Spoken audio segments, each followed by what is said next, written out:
Welcome back to Switch to Linux. So today I actually want to take some time and talk about the 2017 year and Switch to Linux. How do we start? How do we end? What happened throughout the course of this year?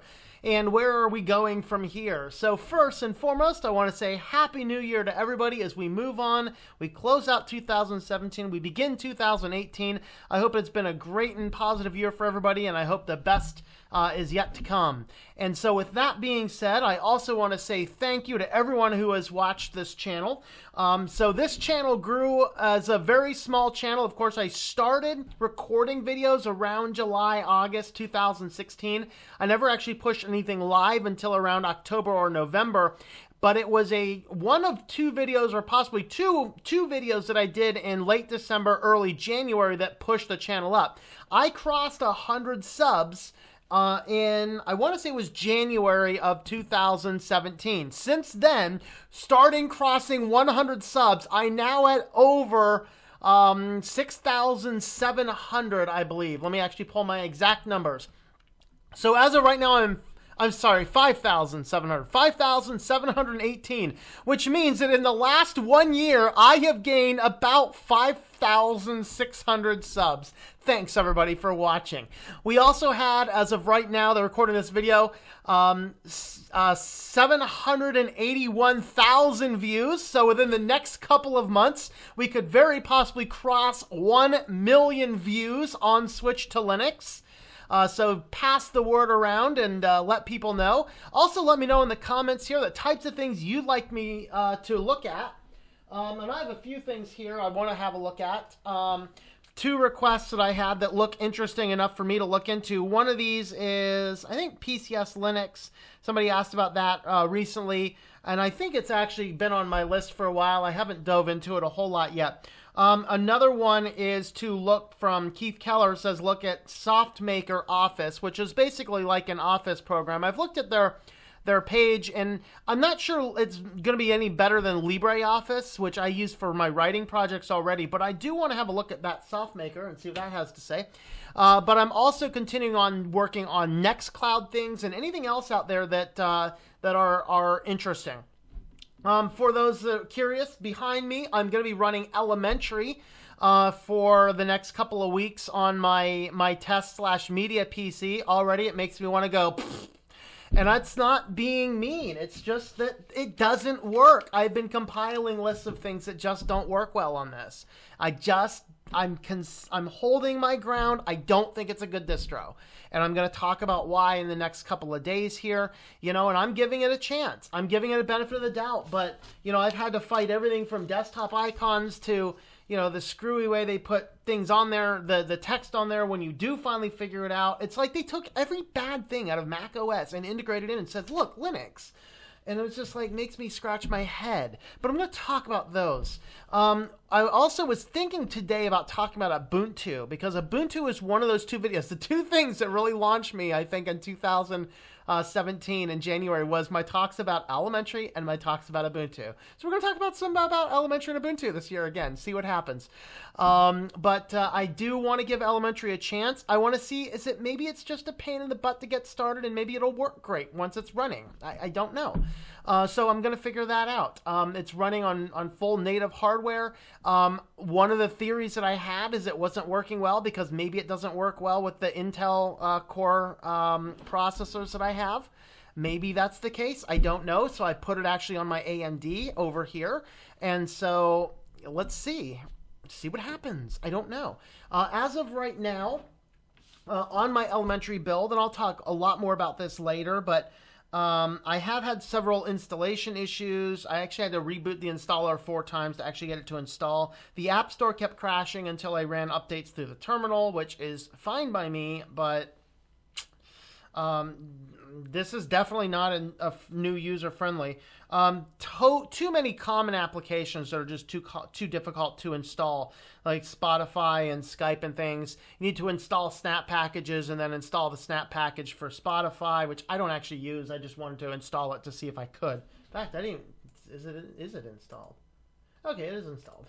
I'll have to play with Spotify, see if I like it. Skype was kind of a pain as well. There's just too many little things. I'm not going to record all those right now. I want to do a top 5 annoyances on it first. I think that'll be my top 5 video tomorrow. But anyway, I do have it mostly set up at this point in time. There's still a little bit more I need to do with it, which I'll finalize those items tomorrow. So I should be running this for a while, barring any weird issues I have with it. But with that being said, after this, I'm then gonna run Solus Budgie for a while to see if Solus pans out better with Budgie than it did with GNOME, because I do want to, in the next month, I want to have my top 5 Linux distros for 2018. And I know right now Linux Mint's going to be on there because I just don't have any problems with Linux Mint. I'm going to have Manjaro on there, probably Manjaro Budgie, because I absolutely love that. In fact, I wish I made a disk image of that before I wiped it, because that was just an excellent operating system. And I'm probably going to have Peppermint on there, and then I'm just still looking for the other distros I want to add to that. And of course, this is for Linux distros for new users. That's specifically what I'm targeting. It's funny that I didn't think Manjaro would be on the list, but frankly, I had no problems with it. It was awesome. So that is there. So now actually we're going to dig through the old video archive online, if I can, and we'll actually have a quick look at that. So here is actually this. Now this is actually the very first demonetized video that I had in like a couple of weeks. And it's called Racist, Sexist, and Biased Big Data. I understand. I'm not going to fight that one at all. Actually, well, I asked for their manual review because there's really nothing bad in the video. But keep an eye on that video if you're interested. Of course, it probably has to have about 1,000 views before they'll manually review it. So have a look at that. And who knows, I might just edit it or change the title or something goofy. I don't know. But I wanted to start by looking at the most viewed videos first. So our most viewed, our number 1 video in this year was done in July, 37,000 views, is the top 5 Linux distros for new users in 2017. Again, I'm going to do my, at least my first 2018 edition here in the next couple of weeks once I figure that out. You'll see that Elementary was on that list. It will not be on that list again this year. I've had too many problems with it. I want to like it. I'm giving it a chance. I'm trying it out. I've just had too many problems with it to call it good for a new user. And that's kind of what my thing is. Number 2 is a quick guide to choosing Linux distros. The number 1 comment on that video is quick guide, it's 40 minutes long. Hey man, I used to be a professor. If I stop talking under 50 minutes, it's a good day. All right. But that's my number 2 at 33,329 views as of today. Number 3 video is top 5 reasons to use Elementary OS. Yes, there are some top 5 reasons, and I actually still will stick with these top 5 reasons. 26,000. Number 4 is the pros and cons of Elementary. See, Elementary's big. Elementary OS, pros and cons of Elementary OS with 22,900. Linux Mint 18.1 desktop environment showdown. Cinnamon versus Mate, 22,000 views. 5 reasons I use Linux Mint Cinnamon, 17,913 views. Ubuntu 17.04 with Unity 8. Will they be ready? This is one of those 2 videos that I really think launched me. In fact, this is the video that I did last year. It says 450 January 1. I thought I did that the 31st. I don't know. I know I did a video at 31st. I thought that was the video, but who knows? Maybe, I don't know. I thought that was the video, though. But that's 15,786 views, kind of a negative critique of Unity 8, which I am glad that they killed. They did kill Unity this year. Some people are mournful about that. I liked Unity, but I was not a fan of where they were going with Unity 8. And looking at that, I think they got to that point with Unity 8 and said, holy crap, we're not finishing this. This is not going to be good. I think that's what happened. And then let's redivert things into other places that work. I stand by that decision. So anyway, and you can still actually get Unity if you're on a newer Ubuntu and you would like Unity. There is a way to install it. I've never tried it out. Next video is XFCE Showdown, Linux Mint versus Linux Lite. I should do more of these Showdown videos. These were big. It's 15,780 TU. Okay, this one here, the OpenSUSE Tumbleweed overview rolls in. Is it number 9 or 10? 1, 2, 3, 4, 5, 6. That's 7, 8, 9. So that's number 9. This video here was actually the first video I had to go over 1,000 views. My OpenSUSE with Tumbleweed overview. So this was the very first video that I had. In fact, I was excited the day this crossed 1,000 views. We're at 14,626 views on that. Quick tour of Ubuntu Studio had 13,900 views. That's actually surprising to me. And Ubuntu can only get better without Unity 8 and Convergence. 12,837. And while I'm not a fan of the GNOME desktop, as many of you know, I do think it was probably a good call to divert their attention. Now, of course, they diverted a lot more of their attention to building IoT type things and server utilities, which I think was a good call. Ubuntu servers are very good, and I use them when I can. They're very, very good and very robust, and I think it's probably better that they weren't spending their resources on a stupid convergence thing, because I did another video. It hasn't have quite as many views. It's called One Operating System to Rule Them All. You should check out that video. And that particular video, the thing about it is that is that I talk about why convergence is a stupid idea. Okay, and why is convergence? What is convergence? Well, convergence is simply that concept that we're going to have one operating system, and if you're on this computer or this little device or the big device, it works the same either way. We don't need that. Okay, convergence, i.e. responsive in a website, good thing, because it's a website. But on a computer, computers have different uses. I use my smartphones, which are somewhere else. I use my smartphones for completely different purposes than I use my desktop computers. I use them, both of those, for completely different purposes than I might use a tablet. I use a big desktop computer for a lot different things than I use a very small portable laptop computer on. We don't need one major operating system to rule everything, because the systems have different uses. And that's why I think it was a bad idea for Ubuntu to be spending so much of their time working on convergence. I'm glad they killed the idea off, because it's better without it. You know, it's better to do like, you know, what Librem is doing with the Purism is doing with the Librem 5 phone, is they're working on just how to get a various individual desktop environments to be responsive, basically. I can get that to a degree, but I'm still not about to take the Librem 5 phone and open up a full instance of GIMP and start editing. It's just not what it's for. And so that's why I thought it was a good idea. 12,000, another reason why I use Linux. 5 reasons I used Linux in 2015. So that was 12,000 views, and then 10,000 truth and lies about VPN, the real purpose of a virtual private network. That was an interesting video. Some people kind of misunderstood, because understand this, we get moved by the way we are advertised and marketed to.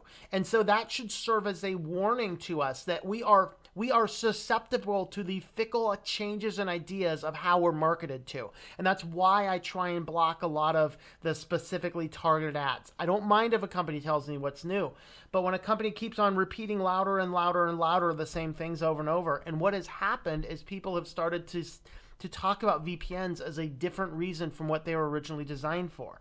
A VPN was designed so you can gain access to local network services when you were not on the local network. That's what the purpose was. Now they have the side note of being able to produce a secure connection to that local network, and they also have the ability to mask an IP address. So there are legitimate reasons in light of this big data collection, but regardless, we need to be honest about VPN and not think that just because the ISPs in 2017 sold away our right to online privacy, security of our online privacy data, that doesn't mean that a VPN is the magic bullet, because all you're doing is kicking the can down and giving that information to some other company. And if that other company is either unscrupulous or in some other legal jurisdiction, you have zero recourse. I'd rather have the foggiest hint of tiny non-existent recourse than zero. Okay, and so I did talk about that.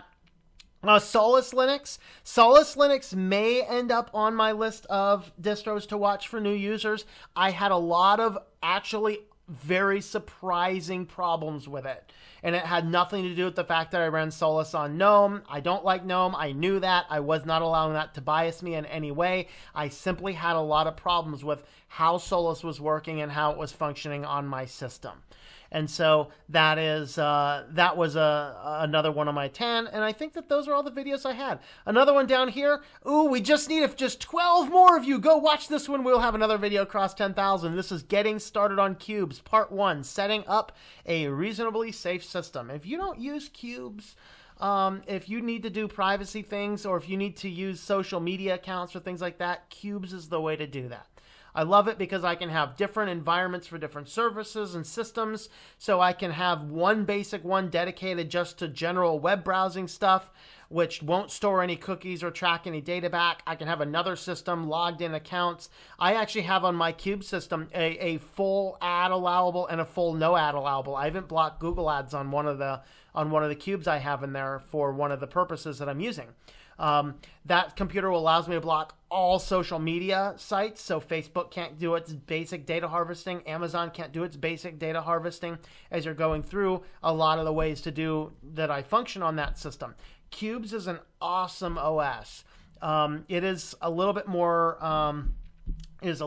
system heavy. It is a little bit more, difficult to get set up and working right. But if you do need it, in fact, I've actually been thinking about putting cubes additionally on my main Linux work laptop, because that thing has a terabyte of space and I'll never come close to using that. I was thinking about splitting that hard drive down the middle and having half of the hard drive simply be a cubes install, so I can have a much more secure and privacy focused operating system while I'm not in the office. Something I've been thinking about. So those were the things. This year, I had a lot of videos where I started out by doing some showdowns. And let me know, should I go back to those showdowns? Compare this system versus that system. Usually I pull them both up in a VirtualBox, things like that. Pull out two systems in a VirtualBox. I've done a lot of my quick looks. I distinguish these calling quick looks from reviews, because a quick look, really, I'm just diving into it quickly and having a look at what's installed, what is it targeted to, how easy is it to install, how friendly would this be to a new user. Those are those questions I like to ask. I do like to do my longer reviews, which is what I use this computer for, but I try not to do any of those until I've been running the system for a few weeks at least. So that's why I'm going to have this more comprehensive elementary up here. And I'll probably expect in the next few weeks to have several videos on elementary. I'm going to be very objective and talked about what are the things that I ran into, how did I resolve some of those issues, and what are the other steps that, what are the things that are really good about it. Those are those things that I want to look into. Let's see. I think maybe this year I might go back and redo. Actually, my channel introduction is really big and really crappy, actually. I think what I might want to do is go back in and redo another channel introduction, especially since I have my video quality way higher than it was when that channel introduction was made back in October. And I also kind of want to go back and redo. I kind of want to redo the. A lot of the earlier videos where I talked about how we could go back and test out Linux. If you're still on Windows or if you're still on Mac, oh, look at that. There's concerned by YouTube AI flag. It was flagged. That's funny. I'm not going to challenge that one at this point. So what I might do is go back and if you're still on Mac or you're still on Windows and you're looking at wanting to test out Linux, how can you test out Linux without actually messing up your system? And I have a lot of videos back in my early days, but like any channel, the videos from the early days don't generally see a lot of views. So if I go back to my first page here, I think I'm on the first page now. See, I recorded some of these videos back as early as July. Actually, some of these are getting a little bit more views. But look at this guy here. Fedora 24, VirtualBox Setup in Mac, Part 2. Oh, a poor little 60 views in that guy, you know? So this one, though, is part of a whole playlist on how you can set up VirtualBox in a Mac and test out a Linux distro without it. And if I were to redo this, I might, I don't know. No, I wouldn't. I was going to say something, but I'm not going to go there. I might choose a different Linux distro. I might probably use Aurora instead of Fedora here because it tends to be a little bit more user-friendly. But I have another series, How to Get Started with Linux, on, Windows 10. I think I use Peppermint for that one, it looks like. Install Linux Mint 18 on VirtualBox and Windows 10. Okay. So that one actually got a lot of views. Maybe it's just because of Linux Mint in it. I don't know. Linux Mint seems to be hot buttons. Actually, no, because these ones here. So you'll see some of the older videos. I only have a few views on those. I think they might be older, a little out of date. Maybe they need redone with more modern Linux distros, things like that. So I kind of want to go back through and redo some of the older videos. I think we want to continue on. The news cycle's pretty popular. Tinfoil Hat Time is I guess, reasonably popular. And then... we're going to continue on with those. I'm going to try and do some more Linuxy tutorials, more details about the Nextcloud setup and things like that. I'm going to continue to run Linux Mint 18 on all my production systems. I've had no problems with Linux Mint anywhere, and frankly, why change what isn't broken? I mean, I do beautiful, very high-quality stuff with zero problems on these systems as it is. And, of course, I have... my other computers that I'll test things. Actually, this is really the only one that bounced back and forth a lot with that. Let me know if other things you want to see. I might do some more tinkering with Raspberry Pis. I might pick up an extra couple Raspberry Pis. I don't know. I think I've already done all I'm going to do on the pfSense router, but if there's specific things you want to see on a pfSense router, let me know because that's running great. That's kind of the directionality I'm going in right now. So with that, I think the next thing I want to talk about here is, suppose you're new to the channel, you don't know how to support the channel. I want to talk a little bit about that. So if you come over to my main website and go down to resources and support, and I actually have a support link too at switchtolinux.com/support. I do have a Patreon page right now, thanks to the whole Patreon debacle. I lost a lot of my patrons. I'm down to 6, I think. So if you would like to help support on Patreon, one of the things the patrons are getting is they are getting now a weekly vlog, which encompasses all 3 of my channels, just talking about what I'm tinkering with in the kitchen, what I'm tinkering with on the computers, and what I'm tinkering with in my Bible studies and things like that. So the patrons will get that. I'm also working on other patron-based things. I'm open to suggestions. Most of them are telling me to slow down, but that's okay. I've always been this kind of compulsive and crazy.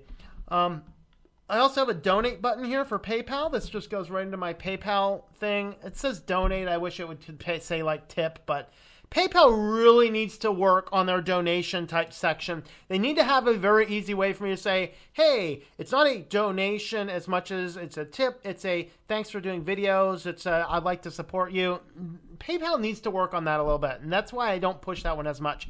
Also really big is the Amazon.